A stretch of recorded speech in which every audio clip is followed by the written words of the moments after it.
Auzubillahiminash-shaytanir-rajim. Bismillahir-Rahmanir-Rahim. I am Shahid Khan and this is our lecture chemistry interview preparation session about UV visible spectroscopy.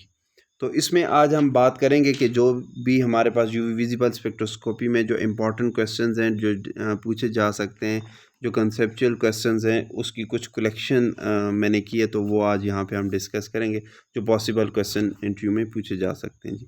अगर आपने हमारे बाकी session नहीं देखे तो इसी इंटरव्यू प्रिपरेशन की सेशन में बाकी सेशन भी मौजूद हैं, तो इनऑर्गेनिक के, फिज़िकल के, ऑर्गेनिक के, एनालिटिकल के, आप उनको भी देख सकते हैं। ठीक है, हमारे चैनल को सब्सक्राइब करें अगर आपने अभी तक सब्सक्राइब नहीं किया। तो आए जी, स्टार्ट करते हैं अपना सेशन। हमारा पहला क्वेश्चन है, कहते हैं explain types of spectra. Spectra की टाइप्स क्या होती, कितनी टाइप के स्पेक्ट्रा होते हैं, इसको एक्सप्लेन करें। तो स्पेक्ट्रा जो है हमारे पास दो टाइप्स के हो सकते हैं, एक होते हैं इमिशन स्पेक्ट्रम और एक क्या होता है हमारे पास एब्जॉर्प्शन स्पेक्ट्रम। इमिशन स्पेक्ट्रम क्या होता है कि हमारे पास कोई सब्सटेंस है, वो क्या करते हैं, जब लाइट को इमिट करता है और वो लाइट किसी प्रिज्म से पास होती है तो हमें कुछ सर्टन ब्राइट लाइंस मसन ब्लैक बैकग्राउंड के ऊपर ब्राइट लाइंस शो होती हैं। इस टाइप के जो स्पेक्ट्रम है उसको हम क्या बोलते हैं, इमिशन स्पेक्ट्रम। कैसे एक्सप्लेन करते हैं कि when light emitted by a substance is pass through a prism we obtain certain lines, ठीक है, on dark background which are called emission spectrum. ठीक है, इसी तरह एब्जॉर्प्शन स्पेक्ट्रम क्या होता है कि जब लाइट को पास करते हैं किसी सब्सटेंस से तो कुछ पोर्शन ऑफ द लाइट जो होती है वो क्या होती है, एब्जॉर्ब होती है और वो क्या होती है, मिसिंग वेवलेंथ के तौर पे शो होती है और हमारे पास ब्राइट बैकग्राउंड में डार्क लाइंस आ जाती हैं। ठीक है, जो कि हमारे पास एब्जॉर्प्शन स्पेक्ट्रम होते हैं। कैसे एक्सप्लेन करेंगे जी कि when white light is pass through a substance certain portion of the light is absorb by it, missing wavelength leave dark lines or bands at their places, ठीक है, on bright background. This spectrum obtain is called absorption spectrum. तो ये दो type के हमारे पास basically क्या होते हैं, स्पेक्ट्रम होते हैं, एब्जॉर्प्शन या इमिशन स्पेक्ट्रम जी। नेक्स्ट बात करते हैं, कहते हैं name different spectroscopic technique which are employed for structure elucidation of organic compound. कौन कौन सी हमारे पास क्या है, ये स्पेक्ट्रोस्कोपिक टेक्निक्स हैं जो कि हमारे पास क्या होती हैं फॉर ऑर्गेनिक कंपाउंड की जो स्ट्रक्चर को इलुसिडेट करने के लिए, उसको अंडरस्टैंड करने के लिए, उसको स्टडी करने के लिए हमारे पास यूज़ होती हैं। तो हमारे पास डिफरेंट स्पेक्ट्रोस्कोपिक टेक्निक जो यूज़ होती है उसमें पहली है भाई अल्ट्रा वायलेट स्पेक्ट्रोस्कोपी, इसी तरह विजिबल स्पेक्ट्रोस्कोपी। अल्ट्रा वायलेट और विजिबल यूज़ होती है हमारे पास किसके लिए, कंपाउंड में अनसेचुरेशन को फाइंड आउट करने, कॉन्जुगेशन को फाइंड आउट करने के लिए। इसी तरह इंफ्रारेड स्पेक्ट्रोस्कोपी जो कि हमारे पास यूज़ होती है किसके लिए जी, हमारे पास फंक्शन ग्रुप को डिटरमाइन करने के लिए। न्यूक्लियर मैग्नेटिक रेजोनेंस, इसी तरह प्रोटॉन मैग्नेटिक रेजोनेंस, ये हमारे पास यूज़ होती है जो उसका फ्रेमवर्क है, अटैचमेंट ऑफ प्रोटॉन कार्बन, इसकी कैसी स्ट्रक्चर है उसको डिटरमाइन करती है। और इसी तरह मैस स्पेक्ट्रोमीट्री, ये हमें क्या बताती है जी, ये हमें बताती है उसका मॉलिक्यूलर मैस, ठीक है, इसके बारे में बताती है जी, उसका फ्रेगमेंटेशन का पैटर्न, कौन से ग्रुप कैसे जुड़े हुए हैं, इस बारे में हमें बताती है, और उसके आइसोटॉप्स वगैरह के बारे में बताती है जी। ये हमारे पास डिफरेंट टेक्निक होती हैं जो ऑर्गेनिक कंपाउंड्स को अंडरस्टैंड करने के लिए, एलुसिडेट करने के लिए यूज़ होती हैं जी। क्वेश्चन नंबर 3 है कि what are the advantage of spectroscopic method of analysis over the conventional method. Conventional method जो हमारे पास ओल्ड मेथड होते थे, ठीक है, जैसे कंबशन एनालिसिस वगैरह, तो उनके मुकाबले में स्पेक्ट्रोस्कोपिक मेथड को जब यूज़ करते हैं तो इसके क्या एडवांटेज होते हैं। तो डिफरेंट एडवांटेज होते हैं जी। तो डिफरेंट एडवांटेज है, पहला एडवांटेज ये है कि इसमें जो स्पेक्ट्रोस्कोपिक टेक्निक है इसमें जो सैंपल की क्वांटिटी है हमारे पास वो क्या होती है, कम चाहिए होती है, और कन्वेंशनल एनालिसिस में क्या होती है, ज़्यादा चाहिए होती है। कि spectroscopic method require micro quantities of the sample for investigation compare to a few gram required in classical method जी। ठीक है, अच्छा, उसके बाद ये जो स्पेक्ट्रोस्कोपिक मेथड होते हैं ये क्विक होते हैं, फास्ट होते हैं और बहुत सेंसिटिव होते हैं। दूसरे इतने सेंसिटिव भी नहीं होते और इतने तेज़ भी नहीं होते, कंबशन में एनालिसिस काफ़ी टाइम लगता है।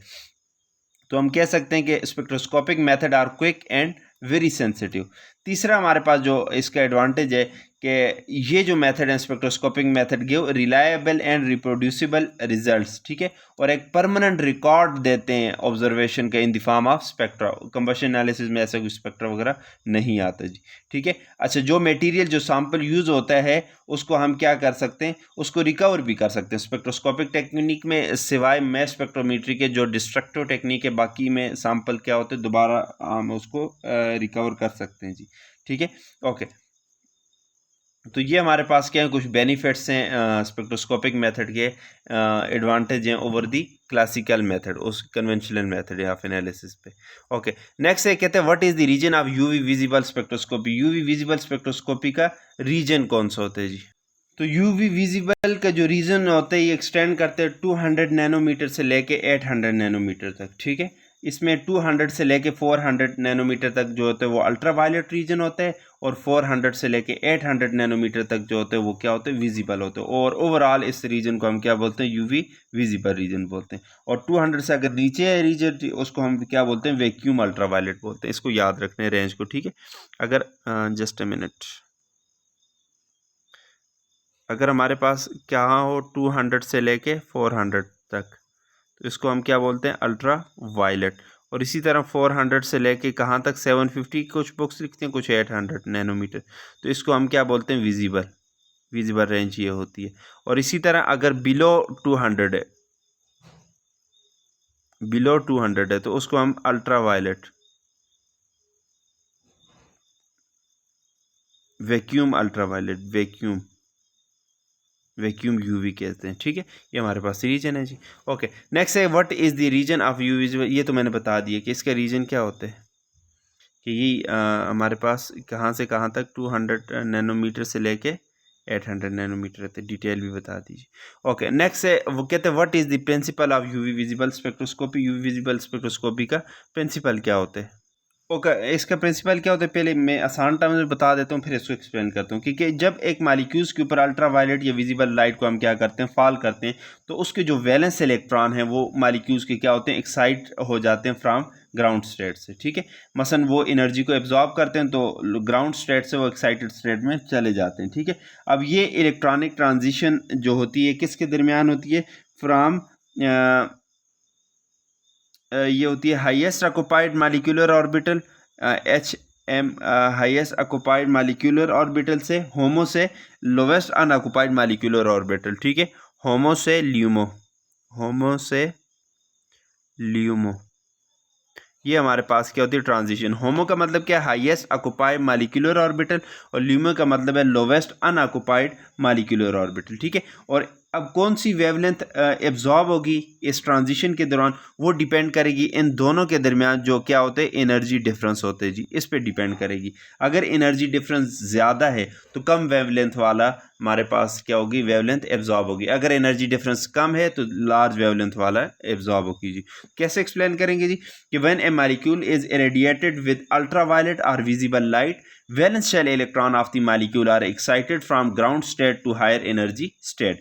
These electronic transition generally occur from highest occupied molecular orbital to lowest unoccupied molecular orbital. The wavelength of the absorbed radiation depends on the energy difference between these two level. इन दो level के दरमियान energy difference पे depend करती है। This is the principle of UV visible spectroscopy. Next है, कहते हैं what is lambda max. Lambda max क्या होती है, यहाँ पे मैक्सिमम वर्ट का याद रखें कि हमारे पास वो वेवलेंथ जहाँ पे मैक्सिमम एब्जॉर्प्शन हो उसको हम क्या बोलते हैं, लैम्डा मैक्स। और ये हर मालिक्यूल का क्या होता है, कैरेक्टरिस्टिक भी होते हैं, इसकी मदद से मालिक्यूल्स को हम आइडेंटिफाई भी कह सकते हैं कि those wavelength at which molecule show maximum absorption is called lambda max of a molecule and it is characteristic of a molecule. Okay, next है, कहते हैं why UV visible spectroscopy is known as electronic spectroscopy. कि UV visible spectroscopy को हम electronic spectroscopy भी कहते हैं। इसका क्या रीज़न है, तो चूंकि यूवी विजिबल जो स्पेक्ट्रोस्कोपी होती है इसमें जब रेडिएशन एब्जॉर्ब होती हैं, तो यूवी विजिबल को हम स्पेक्ट्रोस्कोपी का हम इलेक्ट्रॉनिक स्पेक्ट्रोस्कोपी इसलिए कहते हैं क्योंकि इसमें जब रेडिएशन एब्जॉर्ब होती है तो बेसिकली क्या होती है, इलेक्ट्रॉनिक ट्रांजिशंस होती हैं। ठीक है, इसकी वजह से इसको हम क्या बोलते हैं, इलेक्ट्रॉनिक स्पेक्ट्रोस्कोपी भी बोलते हैं। Since the absorption of UV visible radiation result in the transition among the electronic energy level of the molecule, it is also term as electronic spectroscopy. चूंकि इसमें ट्रांजिशन होती है इलेक्ट्रॉन्स की बाय एब्जॉर्प्शन ऑफ रेडिएशन, इस वजह से इसको electronic spectroscopy भी कहते हैं।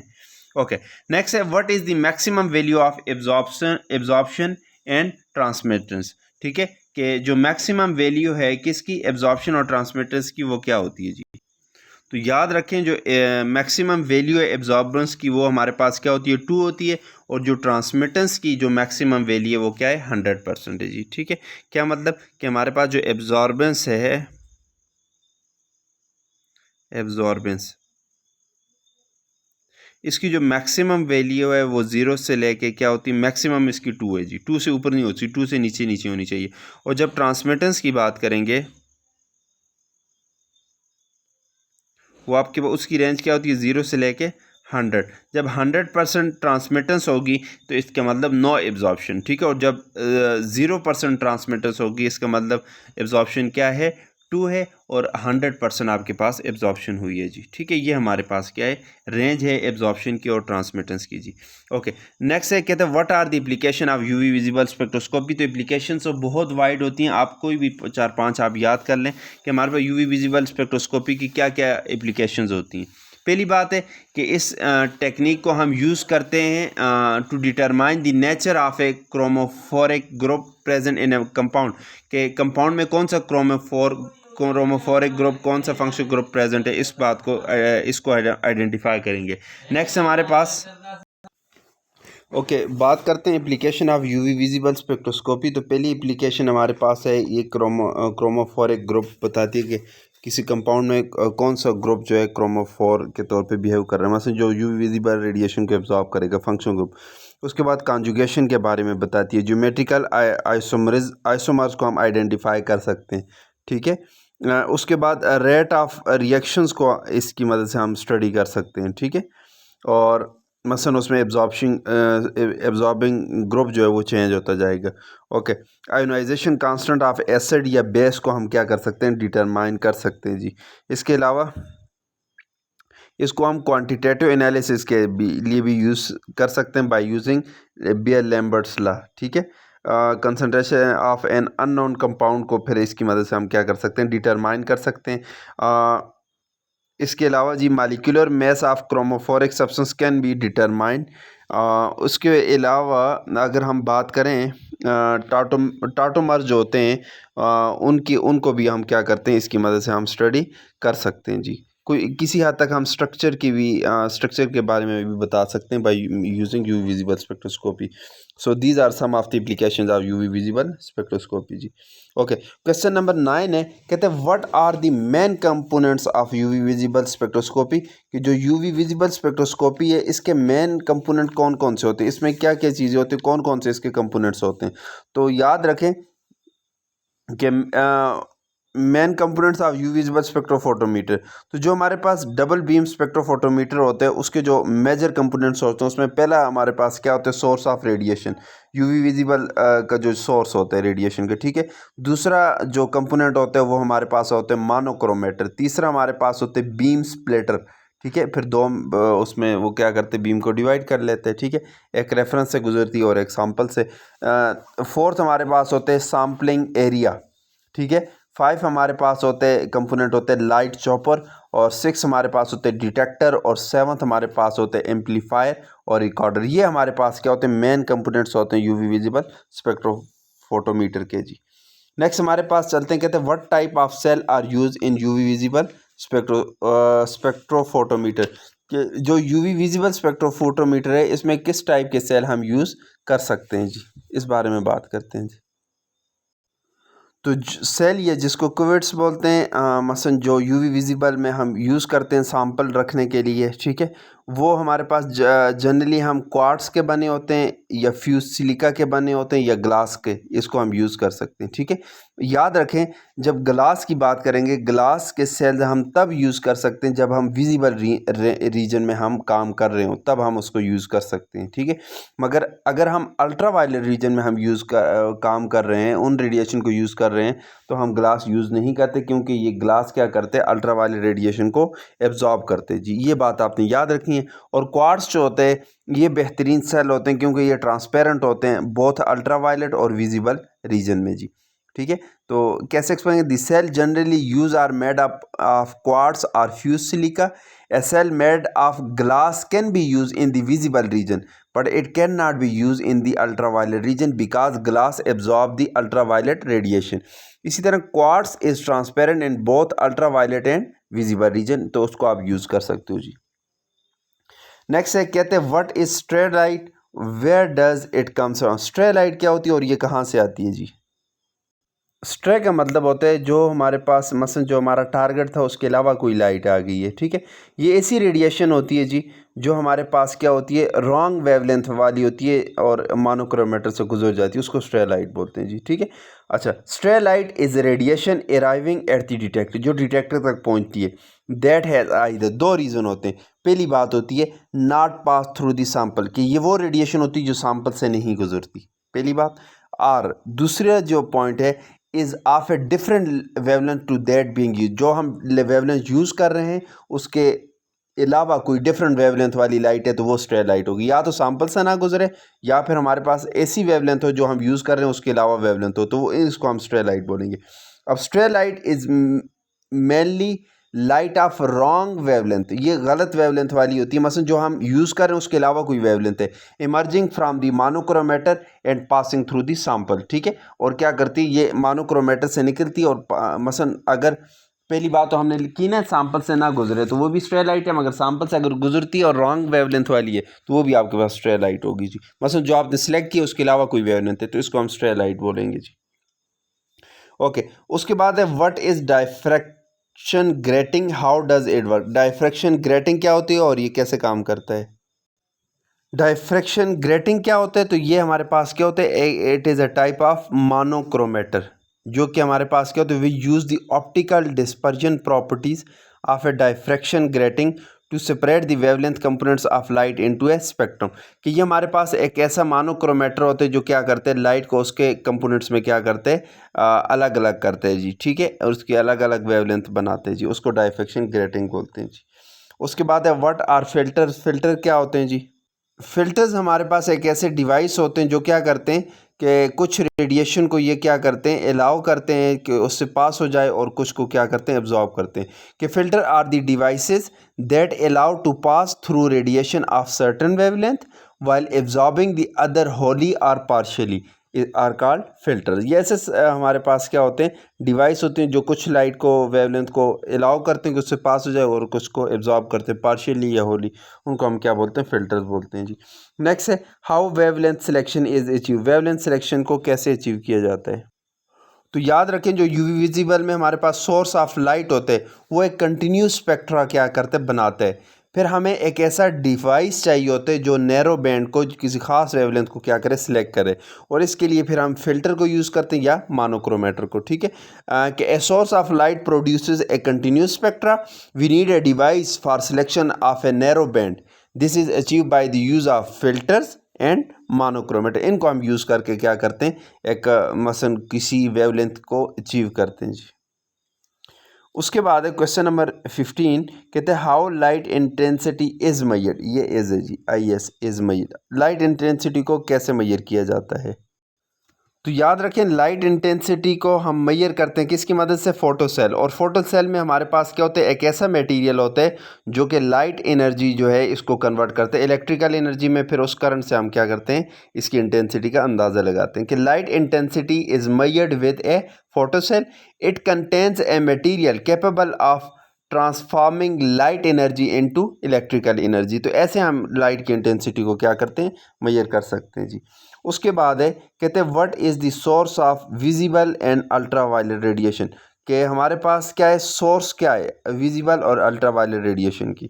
याद रखें जो विजिबल रेडिएशन है इसकी जो सोर्स है वो आपके पास क्या है, टंगस्टन फिलामेंट लैंप है, और जो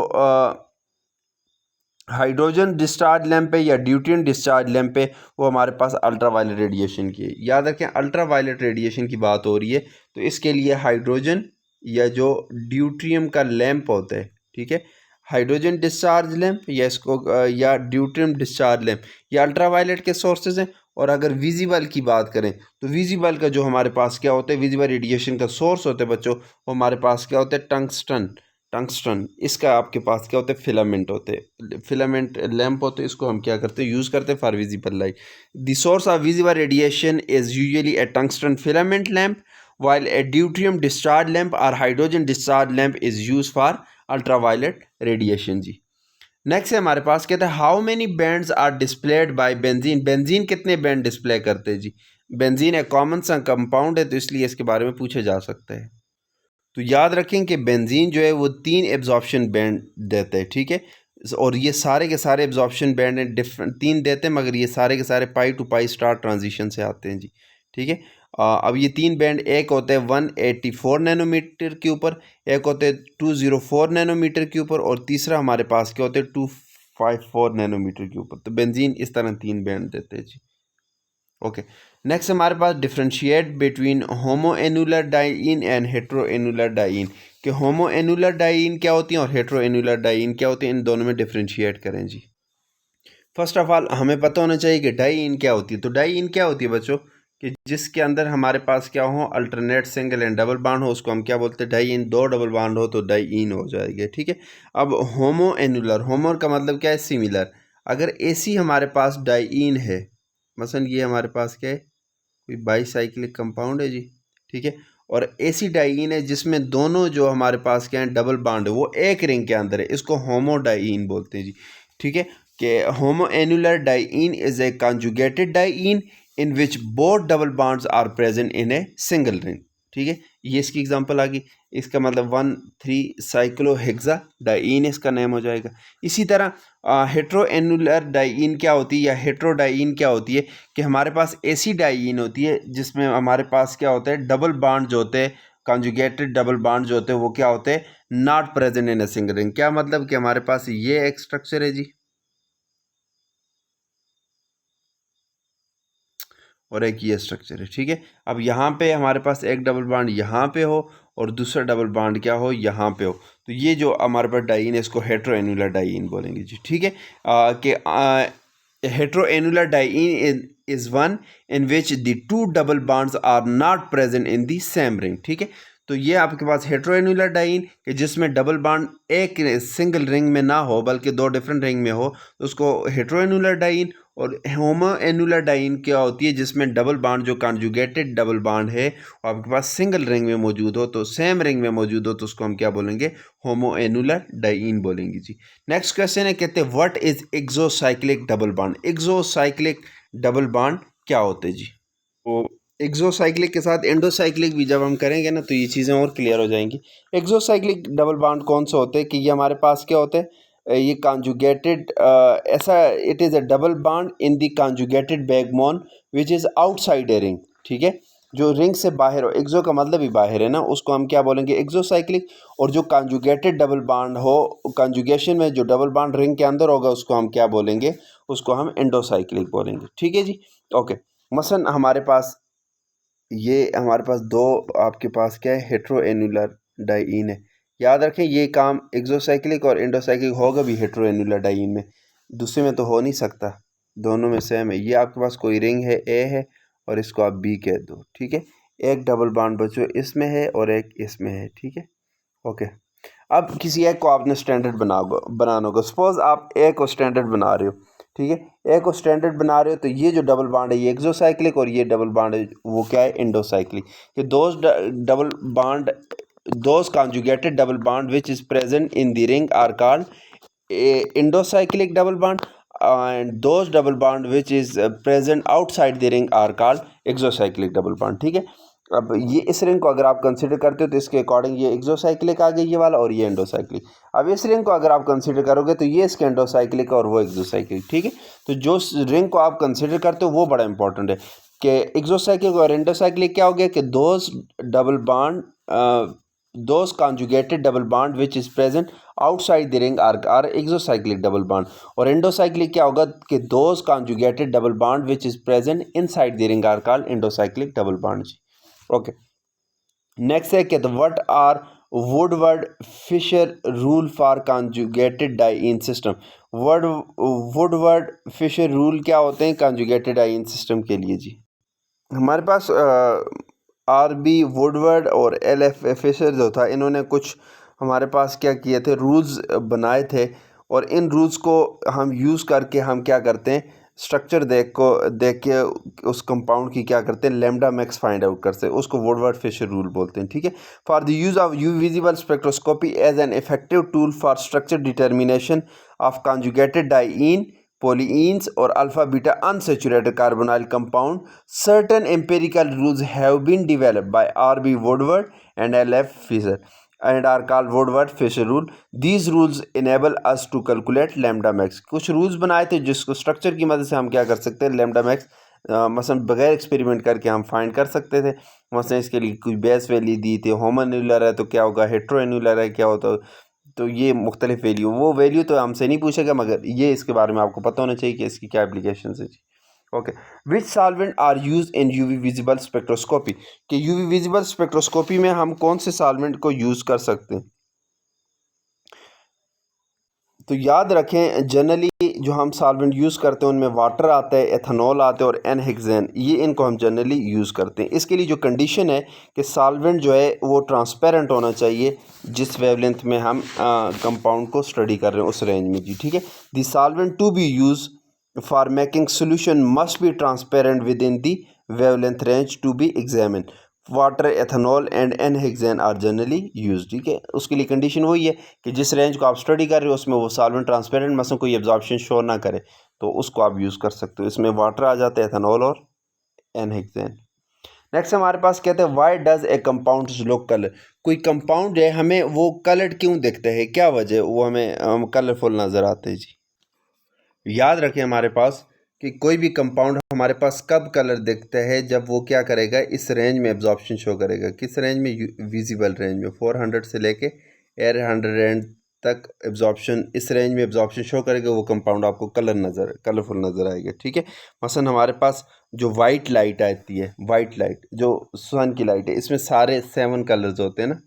अब इसमें डिपेंड करता है कि जो आपको कंपाउंड कौन सा दिखेगा, वो क्या करेगा, वो डिपेंड करेगा कि वो कलर एब्जॉर्ब कौन सा करेगा। कोई एक कलर है, सब्सटेंस जब गुजरता है कुछ कलर इसमें एब्जॉर्ब हो जाते हैं, और जो बाकी कलर जो बचते हैं वो आपके पास क्या होते हैं, उसको कम्प्लीमेंट्री कलर बोलते हैं। ठीक है, क्या बोलते हैं, कम्प्लीमेंट्री कलर।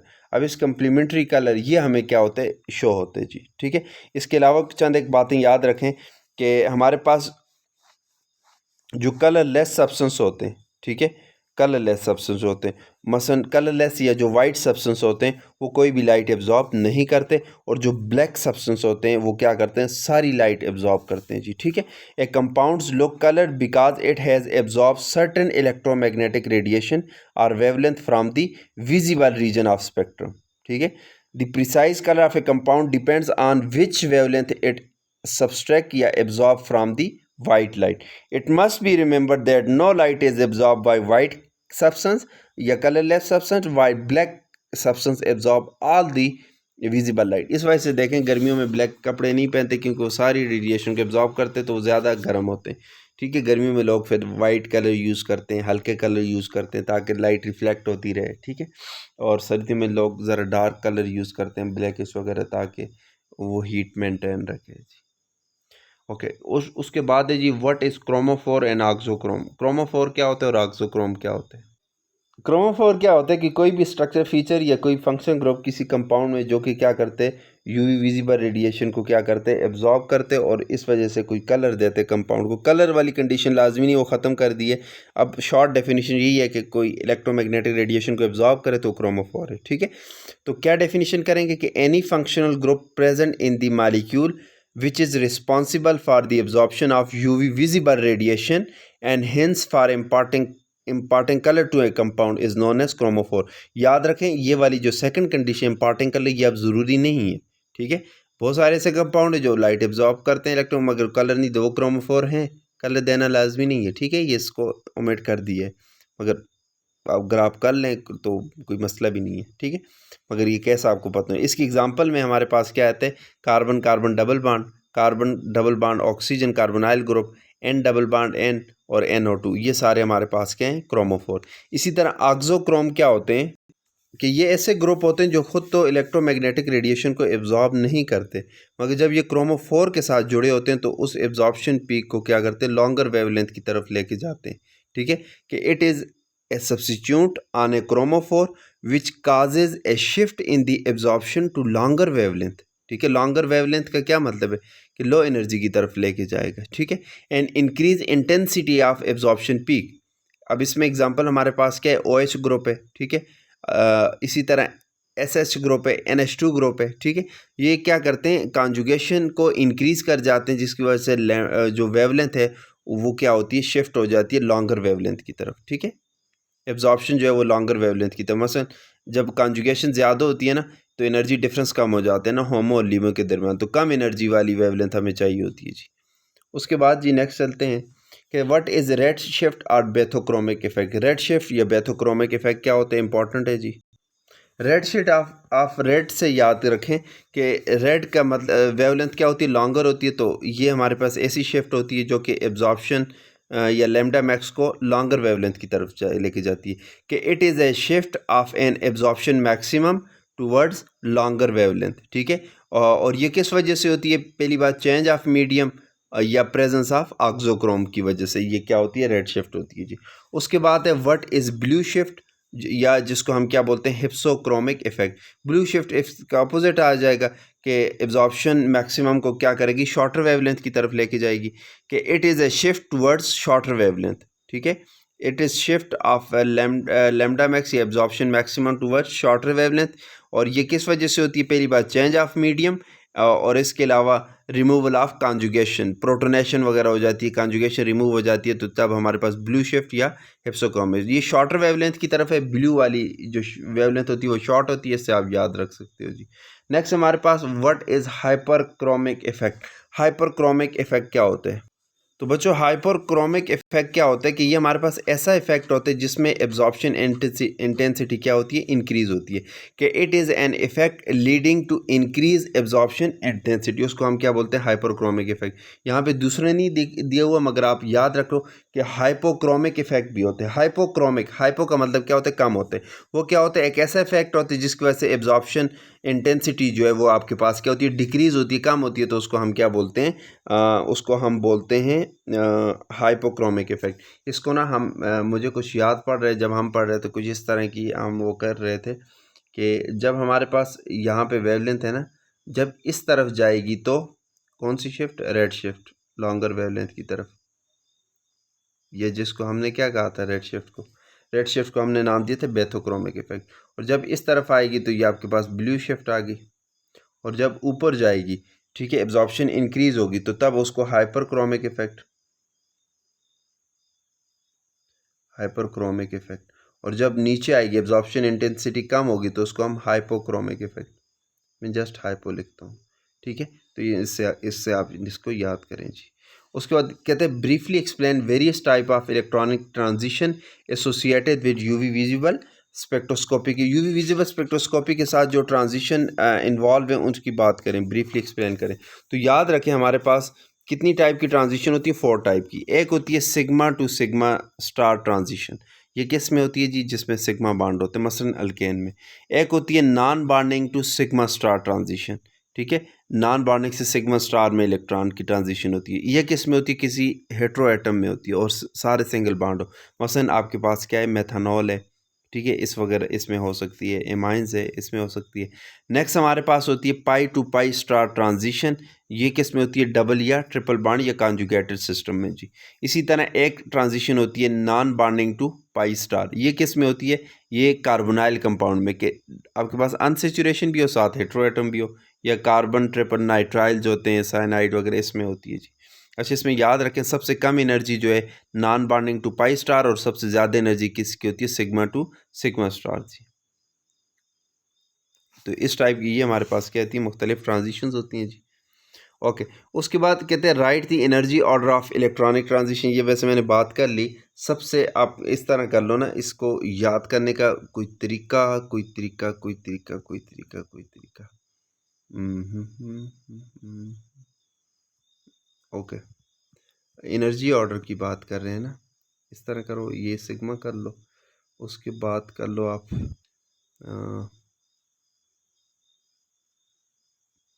पाई कर लो, उसके बाद एन कर लो, उसके बाद पाई स्टार कर लो। मैं कुछ भूल रहा हूँ ऑर्डर, जस्ट अ मिनट, मैं इसको रिमेंबर करता हूँ।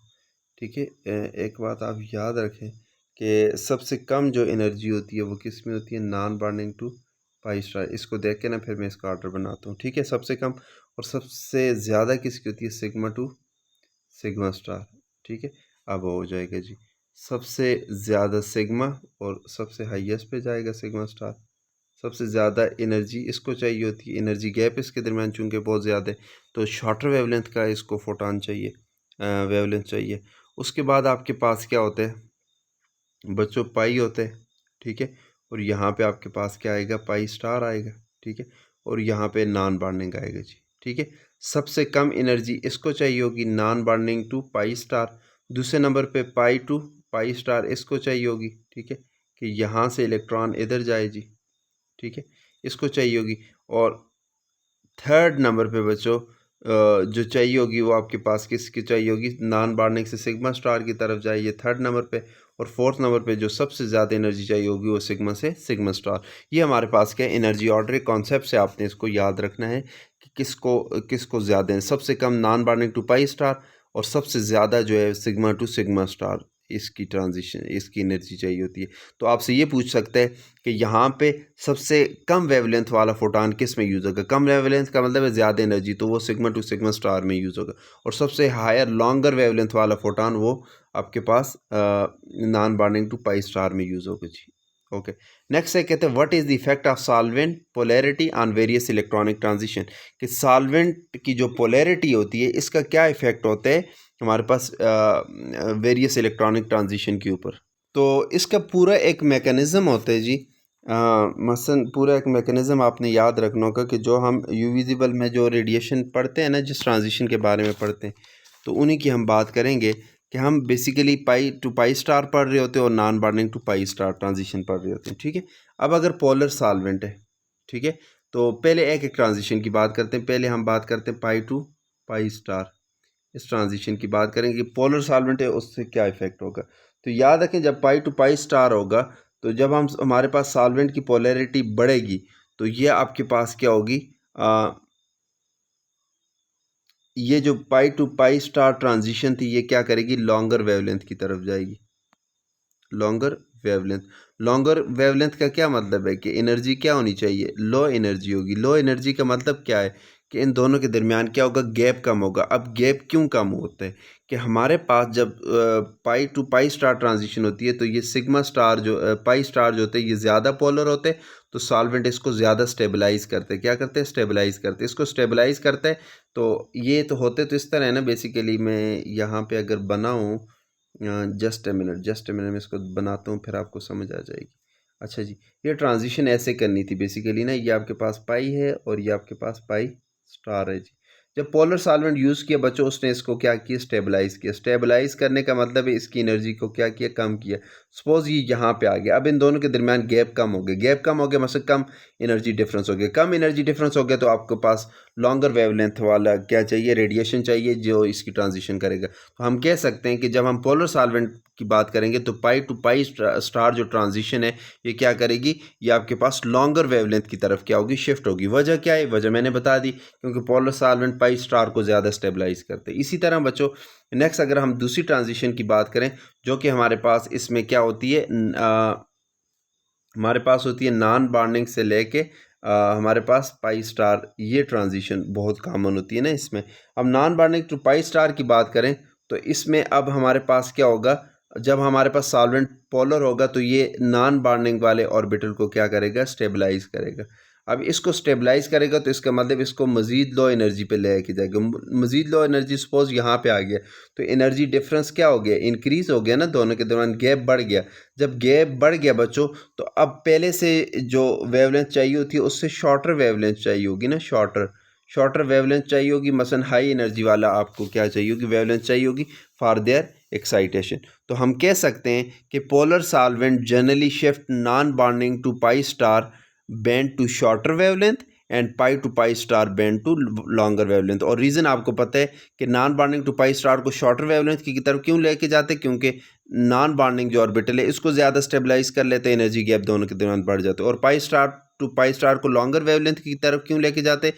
क्योंकि पाई स्टार को ये स्टेबलाइज कर लेते हैं, जिसकी वजह से एनर्जी डिफरेंस कम हो जाते हैं जी। नेक्स्ट चलते हैं जी, what is Franck Condon principle? Franck Condon principle क्या होता है, ये हमें क्या कहते हैं फ्रैंक कोडॉन प्रिंसिपल जी?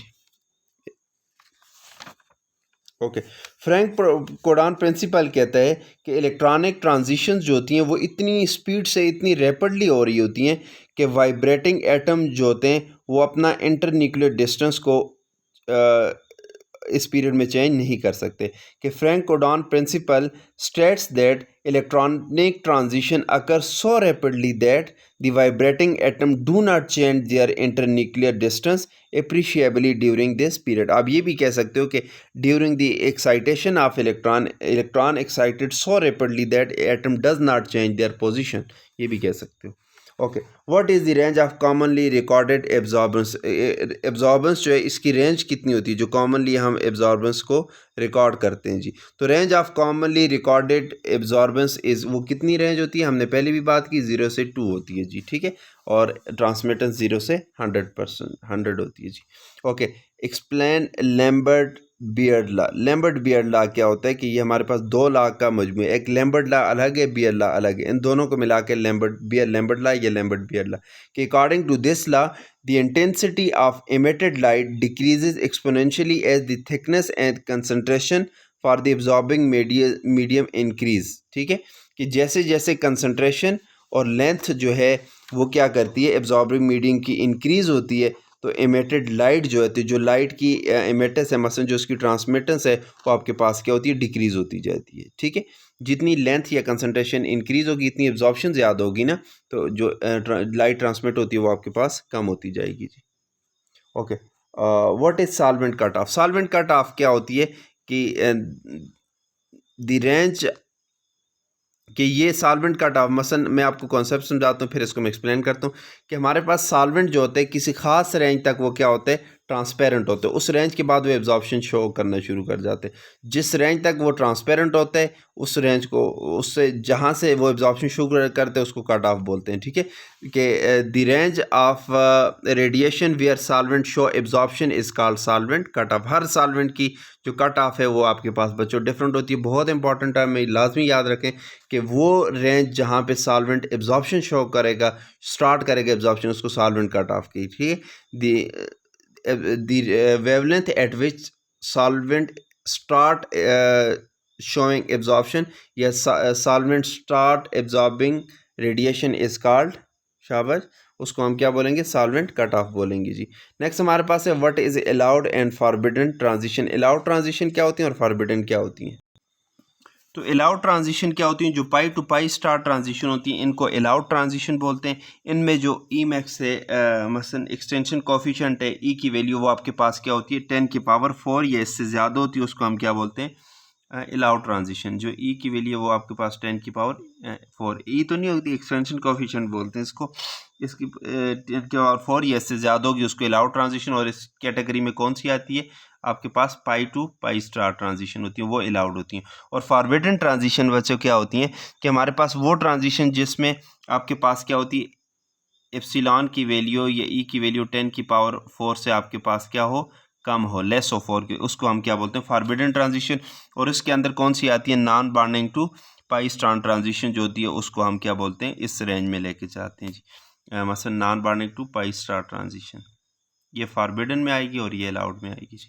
नेक्स्ट है हमारे पास व्हाट इज हाइपोक्रोमिक इफेक्ट। इसकी पहली भी बात कर ली थी कि हाइपोक्रोमिक इफेक्ट क्या होते हैं, कि जब हमारे पास क्या हो जी, कि जब हमारे पास इंटेंसिटी ऑफ एब्जॉर्प्शन जो है वो आपके पास क्या हो जाती है, कम हो जाती है, उसको हाइपोक्रोमिक इफेक्ट बोलते हैं। This is all about UV visible spectroscopy. अगर आपने बाकी सेशन हमारे नहीं देखे, इसी प्लेलिस्ट में वो भी मौजूद हैं। Thanks for watching. अगर आपने सब्सक्राइब नहीं किया हमारा चैनल तो सब्सक्राइब कर लें। Thank you so much. Good luck for your exam.